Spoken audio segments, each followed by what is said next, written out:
Assalamualaikum warahmatullahi wabarakatuh. Kami di sini dari kelompok 6 ingin mempresentasikan hasil kerja kelompok kami. Saya Rian Indra Wahyudi sebagai moderator dan teman-teman saya. Saya Ferdinand Strike sebagai presenter. Saya Iqbal sebagai presenter. Saya Muhammad sebagai penilai. Saya Edi Pantino sebagai anggota. Baiklah, di sini kami akan mempresentasikan tentang materi tentang pemrograman bahasa C yang akan dijelaskan oleh Fernando Isra. 1. Pengantar pemrograman. 1. Algoritma. Deretan instruksi terstruktur, jelas dan terbatas untuk memecahkan masalah komputasi. Dapat diimplementasikan sebagai program. 2. Diagram alir atau flowchart.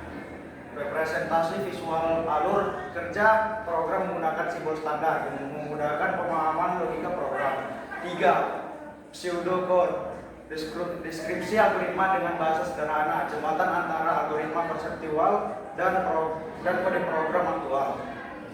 2. Sejarah bahasa C. 1. 1967 BCPL dikembangkan oleh Martin Richard. 2. 1970 bahasa B dikembangkan oleh Ken Thompson, terinspirasi dari BCPL.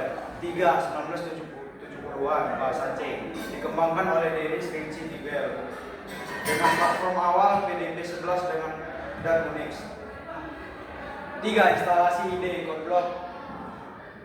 Integrated Development Environment atau IDE, perangkat untuk terintegrasi untuk pengembangan program, contoh Code Blocks, Visual Studio Code, Eclipse.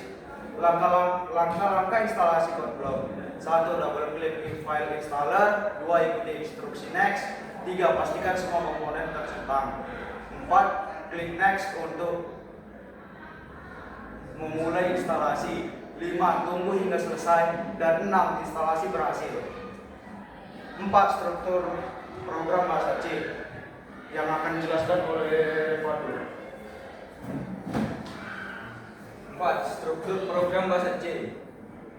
Penjelasan komponen, header file, studio, IH, input atau output, standard ITH, standar library, fungsi utama, main, dieksekusi pertama kali, perintah output, print, mencetak teks ke layar, return statement, return 0 menandakan program berjalan dengan benar. Program bahasa C memiliki struktur trigonometri. Ini adalah contoh program Hello World yang sederhana. Includes 5. Aturan dasar bahasa C. Case sensitive, membedakan huruf besar dan kecil. Print atau print komentar, catatan dokumentasi yang tidak diproses compiler. Multibaris atau satu baris. Statement, baris perintah yang diakhiri titik koma. Keyword, kata kunci bermakna khusus, tidak boleh sebagai identifier. Konstanta dan variabel. Konstanta nilai tetap, tidak dapat diubah selama program berjalan. Define sebelum main tanpa tipe data. Const dalam main dengan tipe data. Variable dapat diubah. Bahasa C adalah strongly typed. Integer angka bulat, float angka pecahan, karakter satu huruf per karakter. 7. Operator, aritmatika, penjumlahan, pengurangan, perkalian, pembagian modulus. Assignment, memberikan nilai ke variabel. Increment atau decrement, menambahkan atau mengurangi nilai. Perbandingan, membandingkan nilai. Logika, operasi logika. 8. Struktur kendali. Struktur if, menyeleksi kondisi tunggal. Blok kode dijalankan jika kondisi. Struktur if else. 2 jalur, 1 untuk kondisi true, 1 untuk false. Struktur if else, menyeleksi beberapa kondisi berurutan. Struktur switch case, penyeleksian kondisi dengan banyak kemungkinan nilai efisien untuk nilai konstanta. selanjutnya akan dibacakan oleh Rambus. 9. Struktur perulangan atau looping. 4. Jumlah perulangan diketahui, struktur paling efisien dan ringkas. While jumlah perulangan belum diketahui, kondisi diperiksa di awal. While modifikasi dari while, kondisi diperiksa di akhir minimal 1 kali. 10. Fungsi pada bahasa C. Fungsi atau function pada bahasa C adalah mode program yang dirancang untuk menyelesaikan tugas tertentu dan merupakan bagian dari program utama. Berdasarkan pembuatannya, fungsi dapat dibedakan menjadi 2, yaitu sebagai berikut. Built-in function adalah sambutan untuk fungsi yang merupakan bawaan dari dalam bahasa pemrograman. Bahasa C menyediakan banyak fungsi seperti print, scan, string format. Dasar penulisan fungsi user defined function dalam bahasa C. User defined function adalah fungsi yang dibuat programmer sendiri.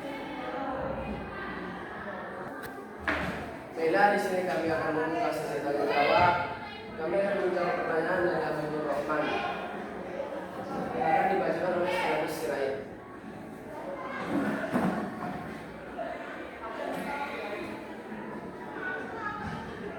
Perbedaan algoritma yang baik dan yang buruk, yaitu dalam penjelasan langkah algoritma yang baik, langkah-langkahnya yang jelas dan terurut dan tidak ambigu. Algoritma yang buruk, langkah kabur tidak lengkap atau membingungkan. Yang kedua, efisiensi waktu. Algoritma yang baik membutuhkan menyelesaikan masalah dengan cepat, tidak membuang waktu. Algoritma yang buruk membutuhkan waktu yang lama. Baiklah, kami selanjutnya akan menjawab pertanyaan dari Bimbing Feder Tosori yang akan dibacakan oleh Bayu.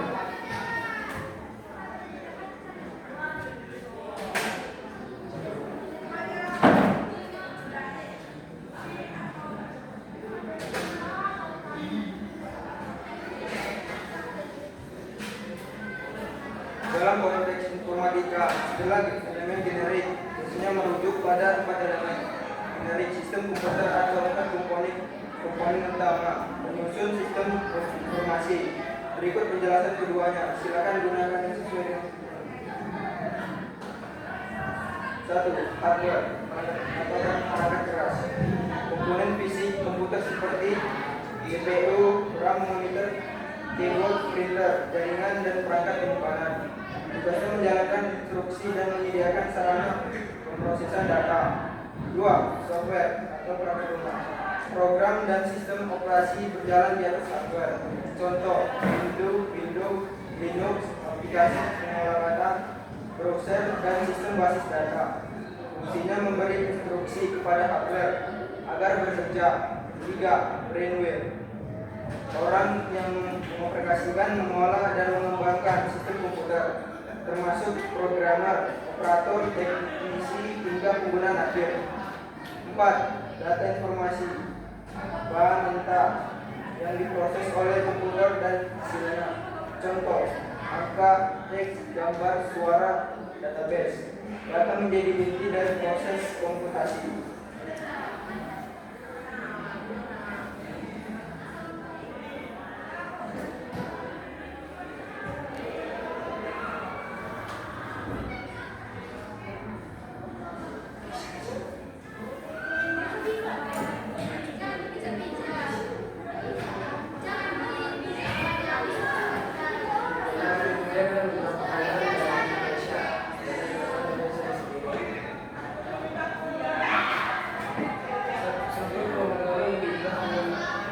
Bagian utama bahasa pemrograman kelompok. 1. Struktur program lebih sederhana dan jelas. 2. Mudah dikelola dan dikembangkan. 3. Eksekusi cepat dan efisien. 4. Cocok untuk masalah yang bersifat dan lebih langka. 5. Kode lebih mudah ditulis. Selanjutnya kami akan menjawab pertanyaan dari Rizky. Akan dibacakan oleh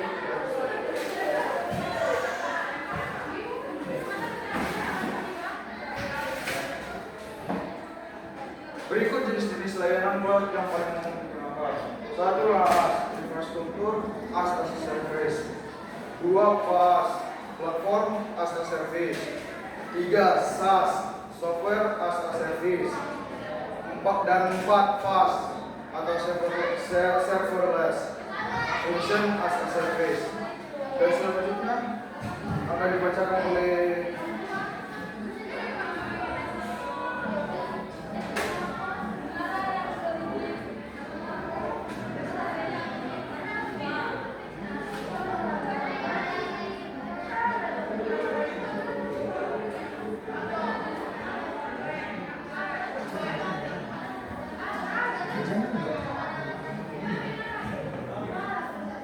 Bila kami akan buka pertanyaan, mari kamu bertanya akan dibaca oleh Pak.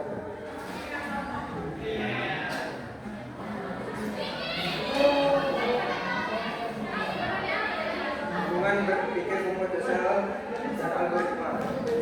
1. Algoritma adalah salah satu komponen utama berpikir komputasional. Berpikir komputasional terdiri dari decomposition, pattern recognition, abstraction, algoritma thinking. Bagian terakhir, algorithm thinking secara langsung mengarah pada pembuatan algoritma. 2. Berpikir komputasional menghasilkan algoritma. Ketika seseorang menerapkan berpikir komputasional pada semua masalah, hasilnya akhir biasanya berupa serangkaian langkah sistematis yang dapat digunakan manusia atau komputer, yaitu algoritma. 3. Algoritma digunakan untuk menyelesaikan masalah secara efektif. Berpikir komputasional mengajarkan cara menyederhanakan masalah, menentukan alur penyelesaian, menuju logika solusi. Kemudian algoritma menjadi bentuk konkret dan solusi tersebut. 4. Tidak ada algoritma yang baik dalam berpikir komputasional untuk menghasilkan algoritma yang paling efisien dan mudah dipahami. Kita harus menerapkan prinsip berpikir komputasional terlebih dahulu. Kesimpulan singkat, berpikir komputasional adalah cara berpikir untuk menyelesaikan masalah, dan algoritma adalah hasil atau produk dari cara berpikir tersebut. Tanpa berpikir komputasional, algoritma tidak bisa dipelajari.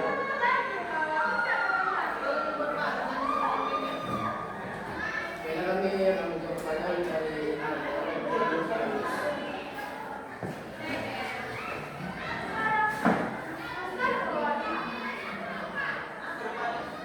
Empat elemen bidang sistem komputer atau 4 komponen utama penyusun sistem informasi, yaitu 1. Hardware atau perangkat keras, 2. Software, 3. Brandware, dan 4. Data atau informasi. Bila kami menutup sesi tanya jawab dan kami masuk ke jalur kesimpulan. Bahasa C merupakan salah satu bahasa pemrograman tingkat menengah yang sangat fundamental dan digunakan secara luas untuk berbagai kebutuhan pengembangan aplikasi, mulai dari sistem operasi, aplikasi desktop, hingga berbagai bahasa lain. Bahkan ini mengajarkan fondasi utama pemrograman seperti algoritma, struktur data, variabel, tipe data, serta manajemen nomor komputer. Struktur program C selalu terdiri dari penggunaan interline file untuk mengaktifkan fungsi standar, fungsi utama main sebagai titik awal eksekusi program dan penulisan baris-baris perintah atau statement yang jelas disertai pemanfaatan komentar untuk komunikasi kode. Bahasa C mendukung berbagai tipe dari data dasar atau in, float, char, double, dan void, serta tipe data turunan seperti array, struktur, abstract, dan pointer yang memungkinkan manipulasi data kompleks dan efisien. Operator yang disediakan baik aritmatika, logika perbandingan, hingga asekuen memungkinkan pelaksanaan proses komputasi dan pengendalian algoritma program dengan fleksibilitas tinggi. Struktur kendali percakapan, if, else, switch, dan perulangan atau for while while membuat program lebih dinamis dan responsif terhadap kondisi serta kebutuhan perkembangan proses. Selain fungsi bawaan atau built-in function, bahasa C juga sangat kuat dalam mendukung perbuatan fungsi buatan sendiri atau user-defined function yang memudahkan memodularisasi, testing, dan maintenance kode. Dengan mengenai bahasa C, pembelajar mendapat bekal konsep, logika pemrograman, dan teknik problem solving yang sangat berguna untuk menjalani bahasa lain maupun terjun dalam industri teknologi. Sekian presentasi dari kami. Terima